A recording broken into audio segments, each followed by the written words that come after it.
Mastering degrees of quantity. Much, little, a lot of, a little.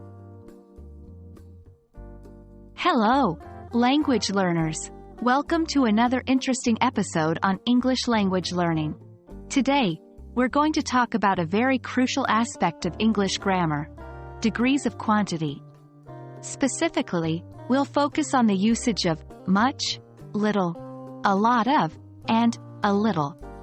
These words are used frequently in English to express quantities, and they can make your language more precise and sophisticated when used correctly.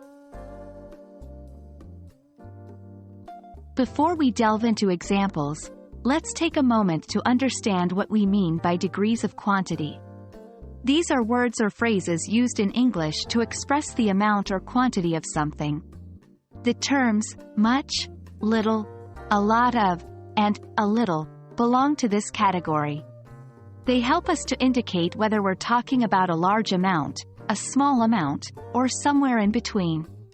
Remember, context matters a lot while using these words. When we want to express a large amount or quantity, we can use much or a lot of.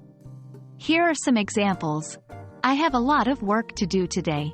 She doesn't have much patience. Note that much is often used in negative sentences or questions, and a lot of can be used more freely. Contrarily, when we're dealing with small amounts or quantities, we use little or a little. Look at these examples. I have little time for hobbies these days. She was feeling better after a little rest. In this case, little suggests a negative idea, i.e., not enough.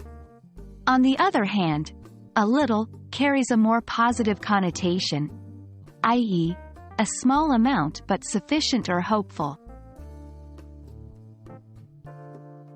Now that we've broken down the use of each of these terms, let's put them into context with more sentences. 1. He's had much trouble finding a new job. 2. There is little chance of rain tomorrow. 3. She has a lot of friends in this city. 4. He felt better after a little nap. Observe how these terms enhance the meaning and clarity of these sentences. And that's a wrap for today's lesson. The proper use of degrees of quantity can make a significant difference in your English speaking and writing. Practice using much, little, a lot of, and a little in your daily conversation. Remember, the more you practice, the better you'll get. Thank you for joining us today, and we hope this lesson has been helpful.